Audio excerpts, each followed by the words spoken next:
Defienden lo que es ¿cómo se llama? Donde está sembrado nuestro presidente. Ellos cuidan esa parte allá, toda esa zona. Están bienvenidos. Cuando vayan allá a Caracas, lleguen a 23 enero y preguntan por Niño Cohete, y allá se dan bien entendidos. Nosotros hemos sido bien entendidos por ellos, hemos llegado, mi familia, mis amigos, mis compañeros, y hemos compartido con ellos. Y ahorita estamos haciendo una llamada a ellos para que compartan con nosotros aquí. Entonces, sin más preámbulo, aquí le damos a los compañeros que nos van a hablar.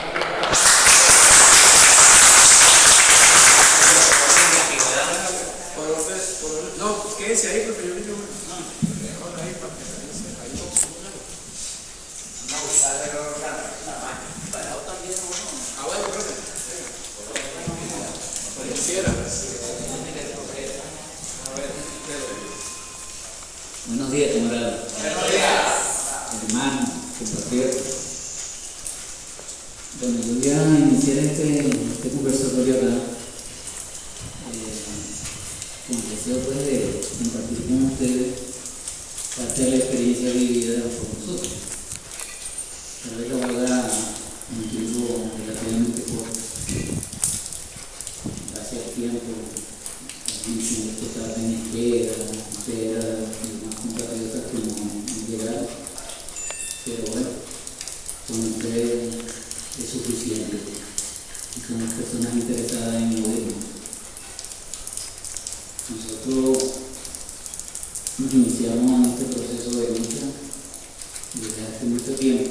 Yo siendo un muchacho, estudiante, viendo la situación que se estaba viviendo en el país, hay que tener claro del porqué de nuestra lucha.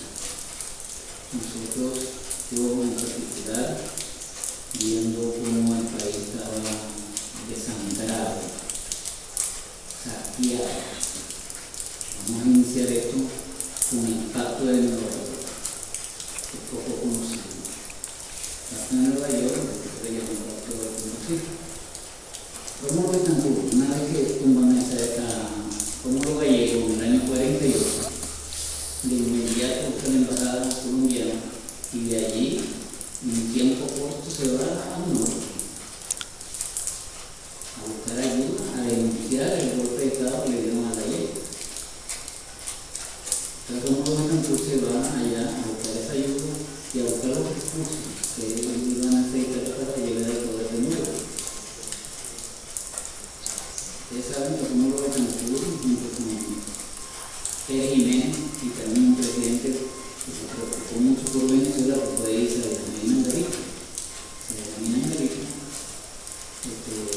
Buscó para Venezuela rescatar parte del petróleo que sacaban de acá, porque el petróleo se va de la continente ONU, aceptó, quitando a otro presidente muy importante como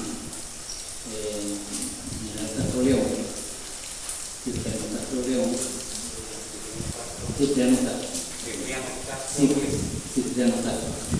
Cipriano Castro se preocupó porque venía ya vislumbrándose en los recursos del petróleo, de los hidrocarburos, porque acá había una empresa que era Pantera, ya norteamericana, y en ese tiempo ya estaban necesitando el petróleo pues, para los barcos no usaran el carbón, en unos días para darle uso al petróleo.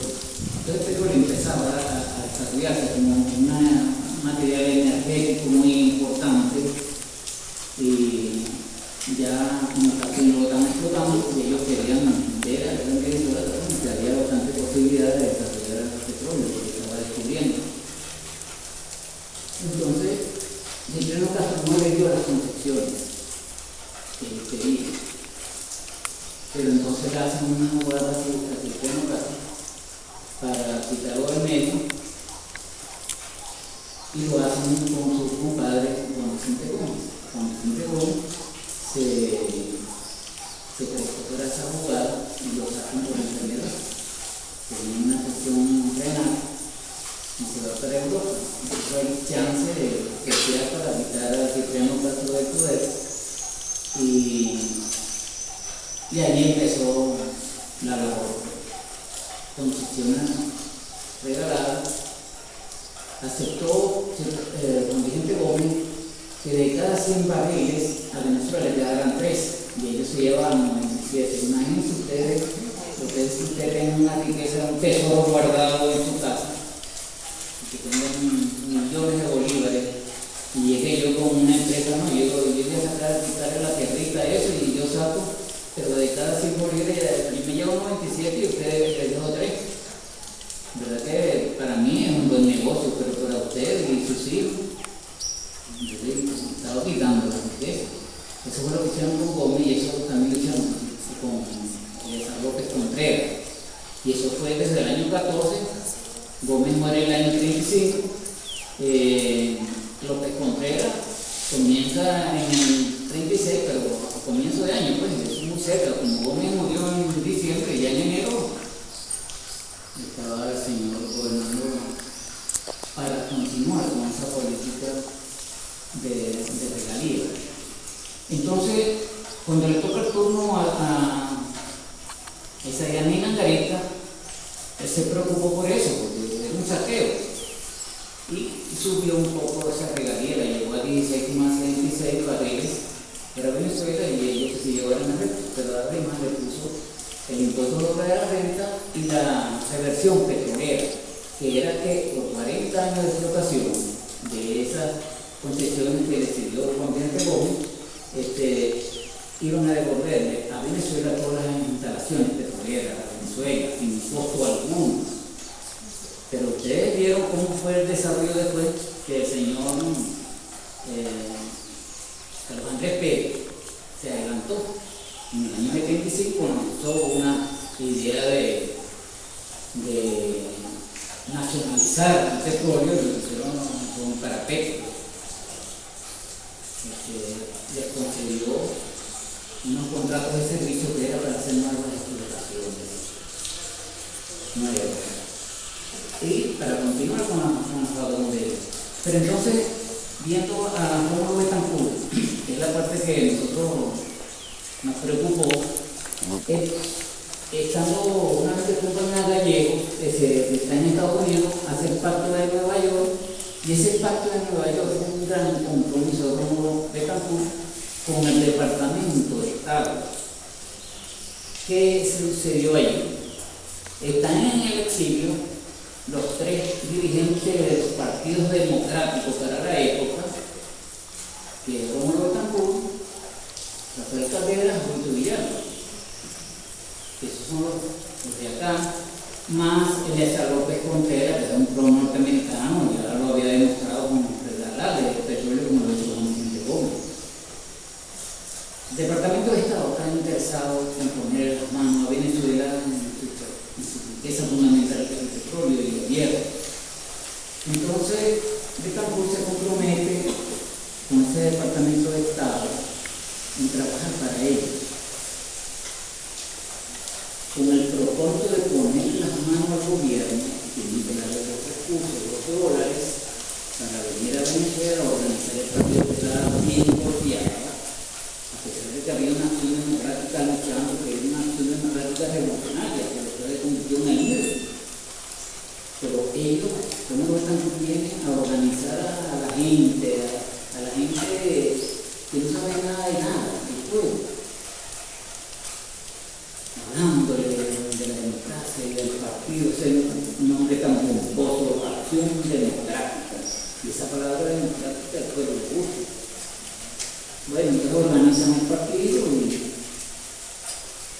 se preparan para la elección y la ganan con facilidad. Desde que llegó a Venezuela el año 58, pero en febrero, fue el último en regresar, de los que andaban por allá por fuera, él fue el último en llegar, pero venía bien cargado con esa energía en la maleta, ¿no? Los dólares. Y bueno, eso fue una campaña de la organización, eso se extendió en todo el país. Ganar las elecciones, y ganando las elecciones y ya con todo el gobierno, porque en ese pacto de Nueva York se abre ya de la Escuela de las Américas para preparar a los militares y a la policía para cuando lo tocara gobernar, bueno, tener los días bien puestos para reprimir. Y él viene a reprimir.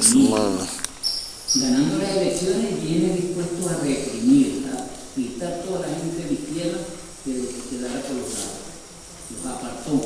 Al Partido Comunista le declaró la guerra, siendo que el Partido Comunista y con los adeptos revolucionarios y los revolucionarios de URD tumban a Pérez Jiménez en alianza con los militares. Claro, los militares también están parando a los gringos y hoy en el consejo hay que quitar a Pérez Jiménez de medio. Entonces todos esos factores coincidieron que con la Junta Patriótica y esos consejos a los militares. ¿Qué pasó? Claro, participaron militares revolucionarios también, pero muchos de otros no eran revolucionarios. Pero todo se prestó para que Pérez Jiménez cayera.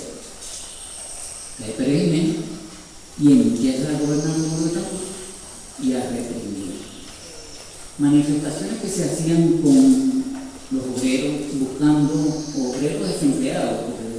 El plan de emergencia que se instaló con estaba Bolsonaro arrasado el gobierno provisional, ese plan de emergencia lo quitaron ahí mismo. Y después le bajó los sueldos un 10%. Y aparte de eso, que eliminen el plan de emergencia, que era mucha gente desempleada, porque estamos recibiendo un salario.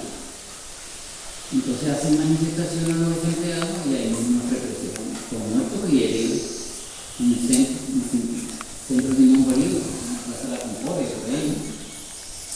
Bueno, los estudiantes no podían manifestar reclamando cosas. A nosotros nos quitaron el internado en la escuela técnica industrial. Y las becas, jugaban con las becas, las pagaban cuando les daba la gana. Yo comencé el sexto año de petróleo. Y yo no recibí dinero. Me voy en noviembre y todavía no nada de dinero, y comenzando las clases en septiembre. Y yo dependía de esa beca, porque yo no tenía recursos de nada, de familia, nada. Entonces, y así muchos estudiantes de la técnica nos incorporamos, estábamos ya trabajando con la Juventud Comunista, y ya está la reacción nuestra de luchar contra el gobierno a fondo, porque era una dictadura la que nos venía encima. Entonces, bueno, nos encaminamos, nos fuimos a la lucha armada, y así también lo hace Fabricio Vera. Fabricio Vera, viendo que no podía trabajar en el Congreso, en el Parlamento, porque es un gobierno entreguista, se va a la montaña también. Hace una carta de renuncia muy hermosa, con mucha sensibilidad humana. Se va al monte, cae preso. Ya también ese año fue muy rápida la acción del ejército o de la Guardia Nacional y de la DGPOL en caer encima a todos esos movimientos que se veían por ahí medio sospechosos, con sus militantes adeptos. Ahí mismo denunciaban y nos caían encima rapidito y caímos presos mucha gente. Rubén Pecó, que estaba por allá y cayó preso con todo el resto. Ahí hubo muertos heridos cuando estaban atacados, y nosotros nos agarraron unos muchachos llegando, descargándose por ahí por el monte para conocer la zona, estábamos empezando. Cayeron presos también, la subida cayó un poco de gente presa en Oriente, bajaron unos campesinos que estaban visitando a unos amigos en el campo, le hicieron ver, pasen por la policía, que ya necesitan aclarar algo con ustedes, y ahí mismo le pusieron la etiqueta guerrillero, le trajeron como 10 personas presas, y les hicieron juicio y a muchos los sentenciaron. Entonces, reúnen toda poca gente en el cuartel San Carlos. Yo tuve una suerte gigantesca. Yo pasé 4 meses preso. Ahí me sueltan porque no me descubren nada, junto con otro compañero que caí. Pero a muchos campesinos inocentes les metieron 16 años en la sentencia. Y a los jefes les dijeron como a Luna Márquez, Fabricio Vera, el Buen Pecón, los Eduardo Fusiano, el Chema Saer, a ellos les sentenciaron a 18 años. Bueno, en total se empieza, la lucha continúa, la lucha en el campo continúa. A mí me suelto, voy otra vez de nuevo, o a mi gente que a veces había quedado por acá por Portuguesa, y ahí mismo yo lo busqué, porque yo cuando segundo caigo era que estamos iniciando una zona para crear un grupo guerrillero también en esa zona, que era Cerro Blanco, Cerro Negro. Cerro Negro Portuguesa, Cerro Blanco Lara. Pero caímos presos, no pudimos desarrollar el frente que íbamos a abrir allí, que después esa zona la ocupó Arrimero Gobardón. Pues bien, entonces nos vamos a la lucha armada y combatimos, pasaron años, tal, vivimos una experiencia. Porque ya en el año 62 estábamos de nuevo y viene el 63, se da la fuga de los que se alzaron en Carúpano, porque en el año 62 se alzó Carúpano. También la base naval, junto con la Guardia Nacional, el destacamento 77 de la Guardia Nacional se incorporó a los de la Marina y dan un intento de golpe de Estado ahí, o una sublevación. Pero no cuajó porque no se alzó La Guaira, no se alzó Puerto Cabello. Total que ese movimiento militar fueron actuando por grupo, pues. Entonces cae la gente del Carupanazo preso y luego en junio, en menos de un mes, se alza Puerto Cabello. Pero ya cuando se alza Puerto Cabello, también en protesta en contra de Rómulo Betancourt, porque una dictadura con el nombre de gobierno democrático. Y también cayeron presos los jefes. Pero en Puerto Cabello la reacción de Betancourt fue fuerte, se fue cayéndole con todos los hierros, bombardeando barrios, con la aviación, atacaron un fortín Solano, que está cerro allá en Puerto Cabello, que no había nada, lo bombardearon también. Total que reprimieron el pueblo de Puerto Cabello como les dio la gana, pero el pueblo respondió, los estudiantes y los guerrilleros presos y la infantería marina quedaron sin dirección porque los jefes cayeron presos rápido. Y esos compañeros ahí le dieron, estuvieron combatiendo más de un día ellos solos, sin dirección. Y los resultados ahí fueron fuertes. Se habla de 400 muertos y de más de 1000 heridos. Bueno, entonces, en septiembre del año 63 se da la fuga de la cárcel de Trujillo, una de las fugas más espectaculares y de mayor peso, porque se fugaron tres jefes guerrilleros que eran Lunar Márquez, Luis Pecó y Fabricio Ojeda. Y se fugaron también 6 militares. Dentro de esos militares eran los jefes del Carupanazo. Estaba Jesús Teodoro Molina Villegas, el capitán de corbeta, estaban los oficiales de la Guardia Nacional, un mayor, Pedro Vega Castejón, un capitán, Omar Echeverría, y 2 tenientes de la Guardia Nacional, Fleming Mendoza y Octavio Acosta Bello, y un maestre, pero la cárcel quedó con muchos militares presos. Entonces se da esa fuga, ellos hacen contacto con el partido y la guerrilla. Nosotros andábamos por Portuguesa, ya veníamos de Lara de haber estado con Arrimero Gobardón. Total que me toca buscarlos a ellos detrás de Boconó. Y estuvimos caminando por la selva de 9 días. Yo había hecho un cálculo de 7 días, pero no había considerado que Fabricio tenía un tobillo falseado, tenía un esguince, aunque a él ya le habían hecho unas infiltraciones en Boconó. De tal manera que estuvimos caminando ese poco de día y perdimos un día por culpa de ellos. Con la orientación yo no cargaba brújula. Mira, caminar en la selva en pleno invierno sin brújula, yo usaba era un mapita. Afortunadamente yo conocía algo de mapa y me orientaba con ese mapita. Un día yo le digo, mira, el rumbo va a ser tal.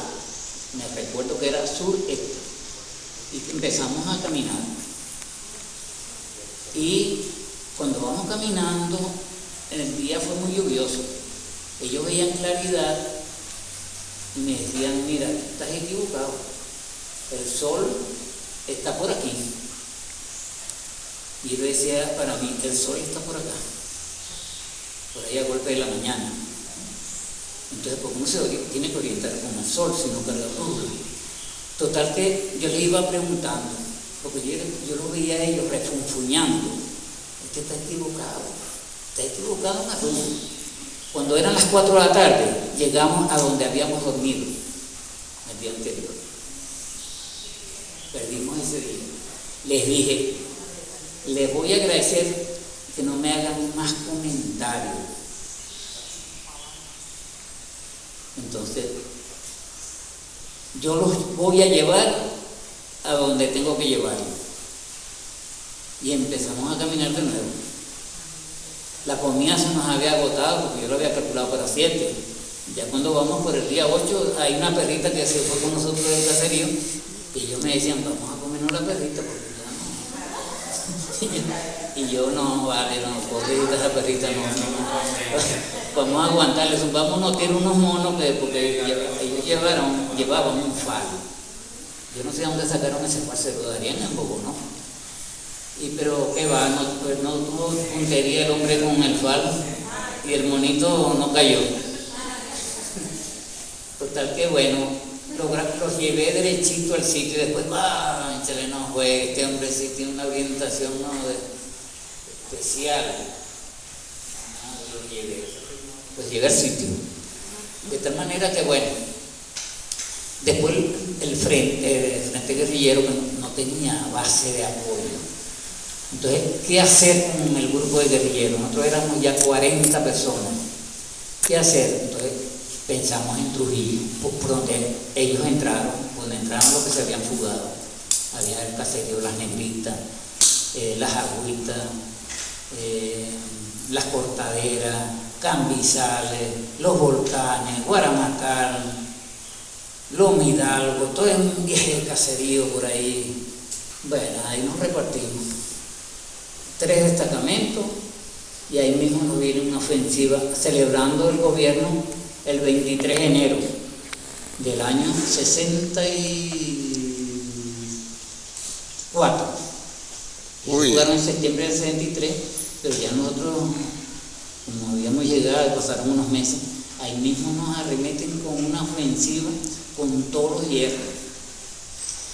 Nosotros tuvimos la posibilidad de comprar comida en esos meses, y hamacas, y boticas, y es porque andábamos hasta en alpargata algunos. Entonces, logramos tener ciertas condiciones, pues teníamos nuestra fortaleza, porque ya estábamos comiendo mejor.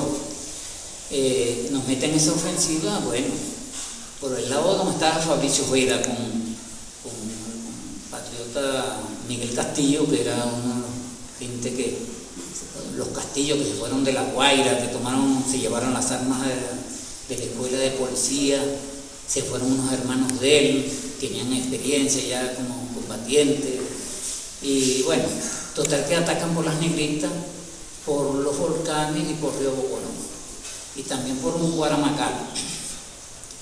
Pero en Las Negritas el choque fue fuerte, el terreno era apropiado para las emboscadas. El enemigo allí, yo digo enemigo porque en verdad nos estaban tratando como si nosotros éramos extraterrestres, como si no éramos venezolanos. Fueron con todos los hierros y a los campesinos se los atacaban duro. Hay gente de que los encontraban en los caminos y ahí mismo torturándolos y tal, pero ellos llevaron una sorpresa. En esa entrada por Las Negritas, con las emboscadas, perdieron 18 militares, entre muertos y heridos. Y por el lado de Río Boconó, ahí perdió la Guardia Nacional como, se calcularon 7 efectivos. Y por el lado de Los Volcanes, el ejército, porque metieron el ejército también, perdieron 3. Total que eso sumó 28 bajas para el enemigo. Bueno, pasa el tiempo y nos vuelven a pasar otras ofensivas y tal, y bueno, nosotros tuvimos que combatirle en Peña Blanca y también en un sitio que llamaban La Soledad. Fabricio Vera andaba con el destacamento que yo dirigía en ese momento, de las últimas ofensivas. Total que ya pasa el tiempo y hay la decisión. Ya vamos por el año 75 y ya finalizando el año 75 empieza el partido a analizar la situación y buscando la paz democrática para no continuar con esa lucha que era un desgaste y que estábamos había mucha gente presa y ya empezaban las torturas y mataderas de gente, porque ya está gobernando Leoni. Y se empieza a aplicar a los desaparecidos. De tal manera que Leoni, cuando gobierna, está gobernando con toda la orientación del Departamento de Estado. Él hacía, aplicando torturas, pero bueno, la corriente eléctrica con Neto, ellos andaban con equipo y en el propio monte llevaban esos magnetos y le metían corriente a la gente, por todas partes. Esos son corrientazos que son muy fuertes, la gente se desmaya, vomita, bueno, se desmayan y quedan muy golpeados con este tipo de tortura. Hay torturas que le aplicaron también para Oriente, que les amarraban los testículos con guarales y lo pasaban alrededor de un árbol y les templaban eso. Total que mucha gente llegaron a perder los testículos. Otros los guindaban por los pies. Total que eso fue un trato muy duro. Y la cantidad de gente que empezaron a morir. Ahorita, con el trabajo que se está haciendo, a través de la Fiscalía, que es por la justicia y la verdad, y se están buscando todos esos materiales, todos esos expedientes. La DIGEPOL, la mayor parte de los expedientes los quemaron. Una vez que se vieron derrotados, que ganó Chávez, desaparecieron material. Lo que está aportando mucho son los teatros de operaciones, que es lo que manejaron los militares. Y allí eso ha permitido saberse ahora que no son 3.000 desaparecidos, sino 6.000. O sea que ya nosotros estamos hablando de 6.000 personas desaparecidas que no se sabe dónde están sus restos. Han ido apareciendo algunos, pero ante esa cantidad es nada. Tenemos esperanza que sigan apareciendo algunos. En Caracas se hizo un acto hace poco donde aparecieron 6 personas que estaban desaparecidas. Sus restos se llevó al Teatro Nacional y se les entregó a la familia para que le hicieran su sepultura, pues, como manda la religión o la fe nuestra o nuestras costumbres. Bueno, total que nosotros estamos hoy también en esa situación. Bueno, entonces, viendo la cuestión de Rómulo Betancourt, ustedes saben pues cómo fue, y todos los que vinieron. Luego empezaron a aplicar lo que se llamaban las masacres. Ellos hicieron algunas masacres leves, como la de Monagas, cuando se alza Carúpano, los estudiantes fueron reprimidos y entraron al Liceo Miguel José Sánchez en Maturín y allí mataron a 2 muchachos dentro del salón de clase, pero tenían a otro grupo ya listo para fusilarlos, un grupo de 20 estudiantes que lo salvó un teniente de la Guardia Nacional que tomó el liceo. Alguien denunció que estaban matando a los estudiantes dentro del liceo y fue un oficial de la Guardia Nacional consciente, a pesar de que los envenenaron a esos militares, fue ese oficial consciente y le salvó la vida a ese grupo de muchachos. Pero las masacres que se fueron desarrollando después, cuando Luis Herrera, cuando Lucinchi, está el Amparo, está Cantaura. El Amparo fueron 14 pescadores que mataron. En Lumares murieron 9. En Cantaura 23.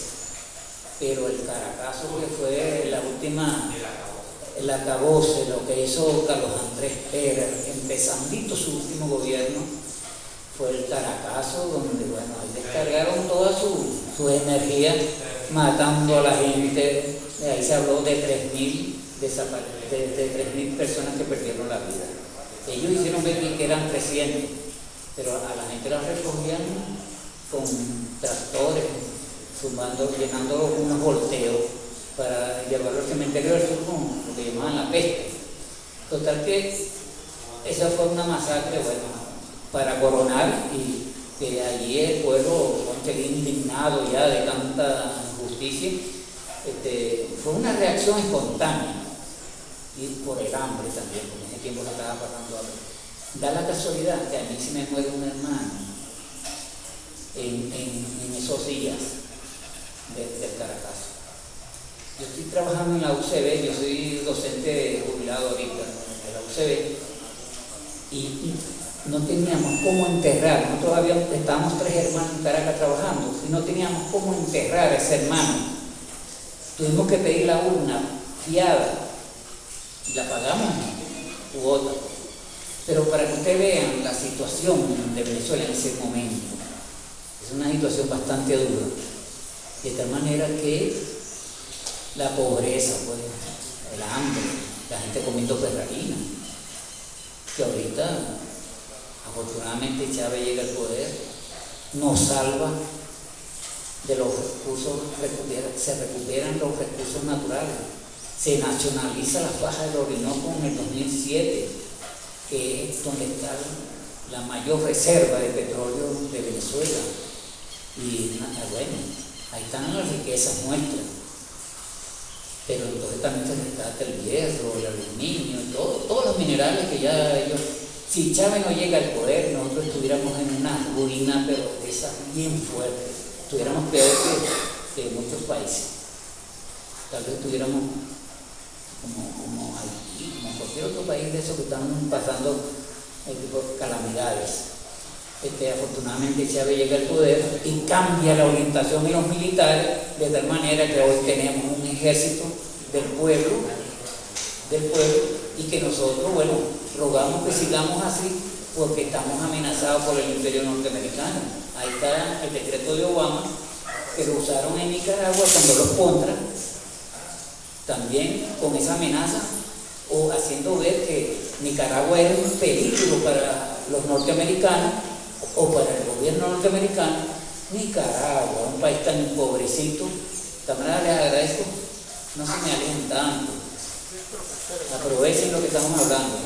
Nicaragua, un país muy con los recursos, que amenaza de Estados Unidos. Bueno, le crearon una contra, y con ventas de drogas y eso, compraban la CIA. Es un órgano especial de Estados Unidos que puede hacer todo eso. Maneja la droga, compran armas y apoyan cualquier insurgencia a favor de ellos. Claro, porque eso lo maneja el Departamento de Estado. Todo eso lo maneja el Departamento de Estado.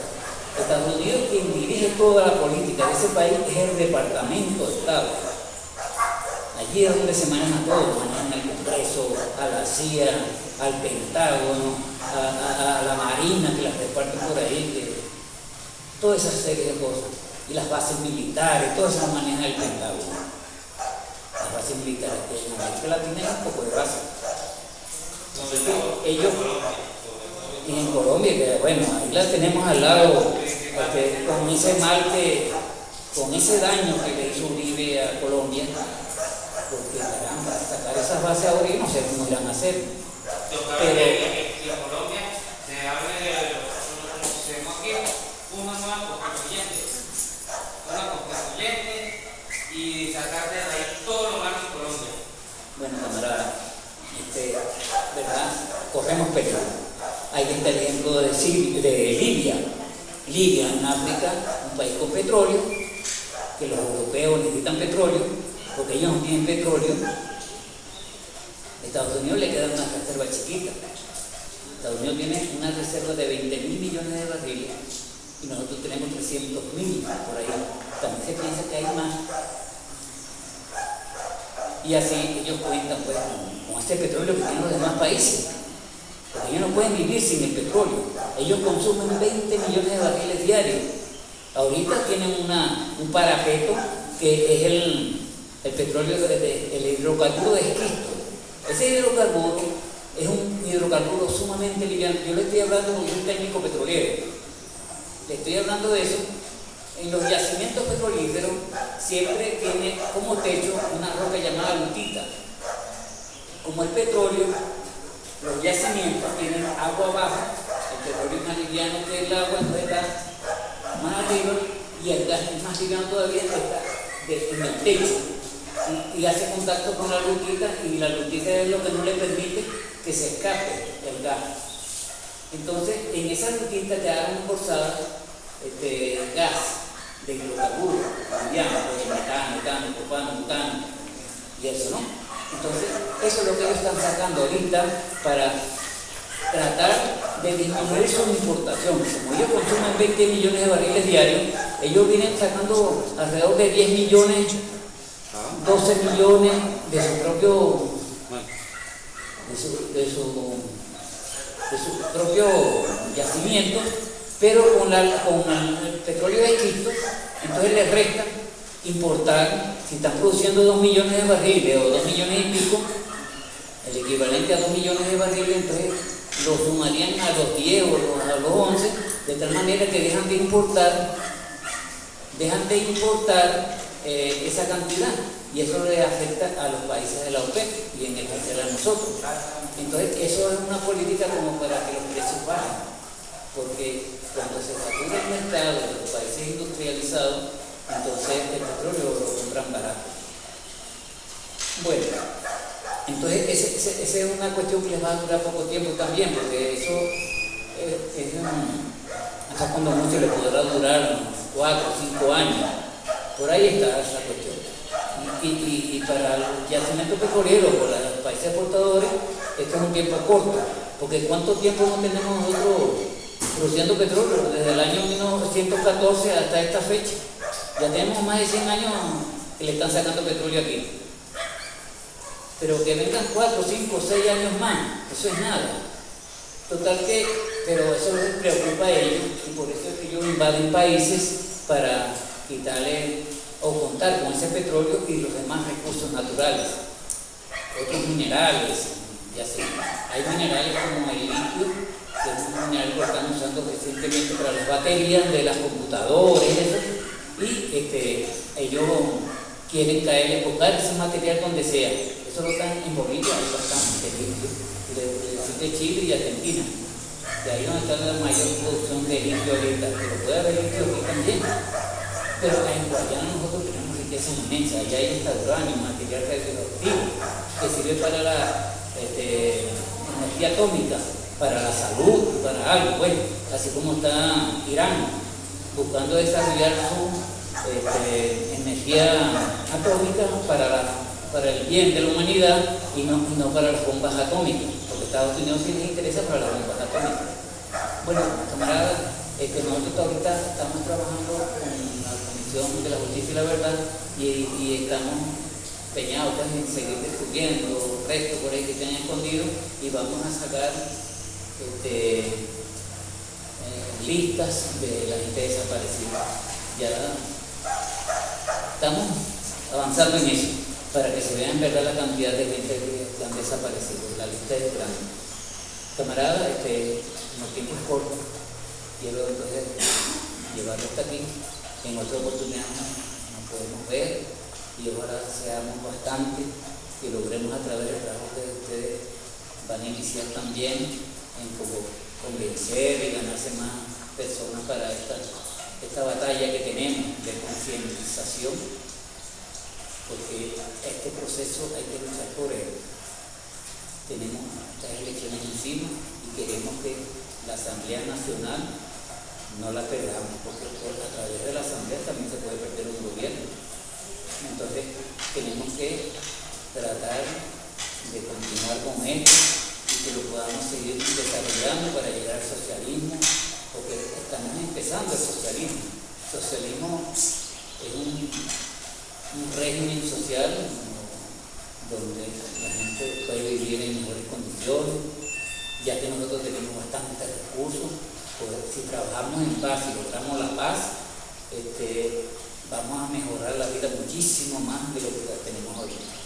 Le doy las gracias por oírme y vamos a dejar al camarada Rubén para la parte de camarada Rubén. Les agradezco que prestemos bastante atención a Rubén para continuar con el trabajo, porque es lo que nosotros queremos, y apoyen, que enamoren a más gente para esto, para continuar con este proceso.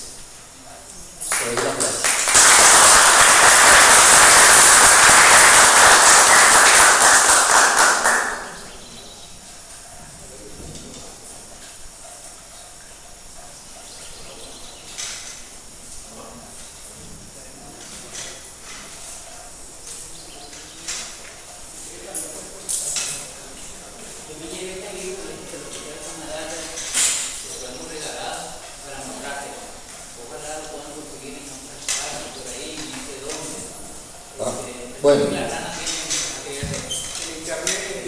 Bueno, buenos días, camaradas. Se les saluda muy respetuosamente a todos. Camaradas, vamos a prestarle bastante importancia a esto porque, claro, tenemos que hablar de historia, porque si no hablamos de historia, en el presente no podemos proyectarnos al futuro. Es una cosa muy lógica. La Escuela de Formación Ideológica que montamos en Caracas, este grupo que está aquí en esta mesa, la Escuela de Formación Político-Ideológica José Leonardo Chirina, fue idea nuestra porque teníamos que concientizar y formar los colectivos, como es debido. Los colectivos no podían andar así en la forma en que andaban, pues lo estaban satanizando mucho y poniéndolos a diferenciarse entre uno y otro. Entonces logramos la formación. La formación de la escuela. Ahora, esto es muy importante, camarada, el temario que tenemos aquí, ¿no? Lucha de clases, valores humanos, perfil ético de un dirigente político, introducción a la filosofía, materialismo dialéctico, materialismo histórico, economía política, oratoria, consejos comunales desde la formación técnico-político ideológico, comunas desde la formación técnico-político ideológico, economía comunal, empresas de propiedad social, delegados y delegadas de prevención social, alianza obrero-campesina, forma de apropiación de producción, análisis del momento político, perfil ético del dirigente campesino revolucionario. Comenzamos por esta parte que es muy importante, que es el colectivo. Sacamos una cartillita, una pequeña cartillita, que es la cartilla del proletariado, que define lo que es el proletariado. Pero comenzamos a decir qué es socialismo, qué es un revolucionario. Un revolucionario es una persona cargada de conocimiento, lleno de ideas, una persona que da más que lo que recibe, con un alto grado de conciencia moral. No se autoproclama porque ocupa un poder que no le corresponde al colectivo. ¿Qué es socialismo? Socialismo es un sistema de orden social basado en la supresión del instrumento de producción, donde mayormente pues, no permite la explotación económica del hombre por el hombre. Esta parte que tenemos aquí, lucha de clases, es el comienzo, pues. La lucha de clases, eso es muy importante. Dentro del concepto de la dialéctica del materialismo histórico es importantísimo la lucha de clases. ¿Por qué? Porque nosotros aquí tenemos que situarnos donde debemos estar, ¿verdad? Decir, no, yo estoy aquí, esta es mi trinchera de combate y allá está la burguesía. ¿Ves? ¿Quién nos diferencia en clase? No somos nosotros, camaradas. No somos nosotros los que nos diferenciamos en clase. Nos diferencian en clase por conveniencia. ¿Ves? Nos diferencia en clase la burguesía, porque es conveniente, están así, clase media, clase alta, clase baja. Clase media, la clase media es el protectorado de la burguesía y la convierte como protectorado, como la servidumbre, pues, el servilismo de la burguesía. Ahora, ¿qué es el proletariado? Verdaderamente el proletariado no es el común de la gente, eso lo estamos hablando ahora. El proletariado es el trabajador del campo de la ciudad que está llamado en todo proceso de transformación y cambio dentro de la sociedad. El proletariado no es el común de la gente. nos diferenciamos en clase, ellos nos diferencian en clase. Ese proletariado que trabaja es el que produce. La burguesía no produce. Podemos vivir sin la burguesía, pero sin el proletariado no, porque el proletariado produce y la burguesía no. ¿Verdad? Ah, claro que sí. Ah, bueno, así es. Bueno, entonces, ¿qué, camarada? Hay otra parte muy importante. Fíjense usted que este guión que se está montando ahorita en Venezuela, que se trasladó a Venezuela porque ya lo han aplicado en otros países como Chile, en diferentes países, en Libia también lo aplicaron, diferentes. Cuando no puede con un gobierno utilizar todos los métodos posibles para derrotar al gobierno. Pero este método se aplicó también en Francia. Cuando porque la revolución francesa comienza con la toma de la Bastilla, ¿verdad?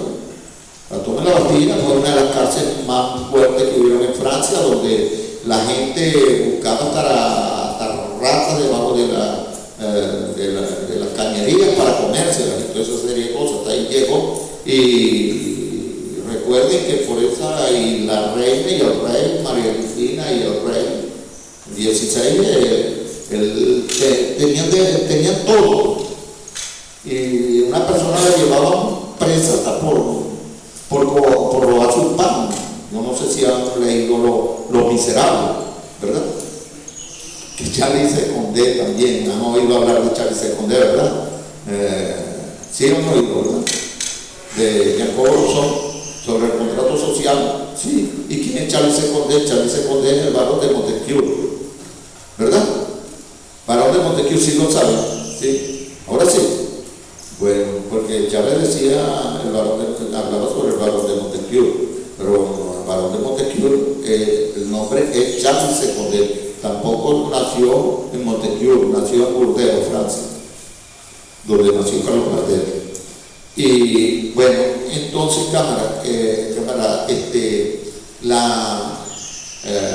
la lucha de clase no arranca desde ahorita, y este guión no es nuevo. Entonces, ¿qué sucede? Ellos venían y terminaban con la plantación de los girondinos a los jacobinos, ¿verdad? Que eran los revolucionarios. ¿Y cómo comienza? Ellos, no es ni nuevo, porque si nos ponemos a ver lo que fue la Revolución Francesa, ellos primero le quitaron las patas a la mesa, para que la mesa se cayera. Después que le quitan las patas a la mesa, es cuando, digamos, se arriesgan ellos, porque ellos primero crían las condiciones para derribar un gobierno. Ya aquí las condiciones, si no nos avispamos, están dadas. ¿Ves? Entonces, ¿qué sucede? Ellos vinieron y primero atacaron al pueblo ¿por dónde? Por aquí, ¿verdad? Y luego, ¿y por qué creen ustedes que están atacando al presidente de la Asamblea Nacional? Porque esa es una de las piezas claves de la mesa. ¿Cuál es el otro que tienen que atacar? Al otro, tanto a Diosdado, ahora te van a atacar al vicepresidente también, que está haciendo un trabajo enorme, ¿verdad? Eso, a lo que ellos desmiembren la parte de la mesa, que queden en el aire, es cuando ellos entran a trabajar. Esa cuestión del machaqueo, de todo esto no es nuevo, esto ya es viejo. Lo que pasa es que el pueblo a veces muy poco lee, se le olvida también, porque aquí lo que dijo Abreu es una verdad. Aquí la gente comía hasta perrarina, aquí la gente comía, a los niños les daban tetero de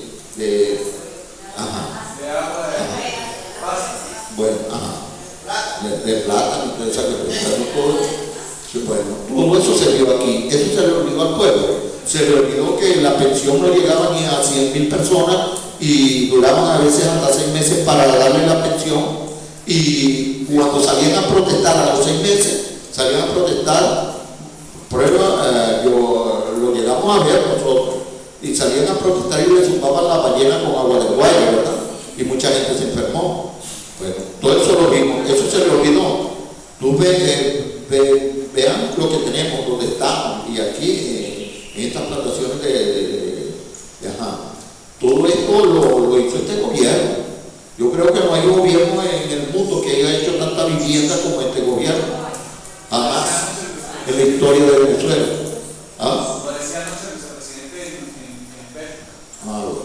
Entonces, camaradas, nosotros tenemos que cuidar esto que tanto nos costó, porque esto no solamente vino desde la guerra de 4 pelagatos, verdaderamente, como lo dice la canción, que salieron a luchar.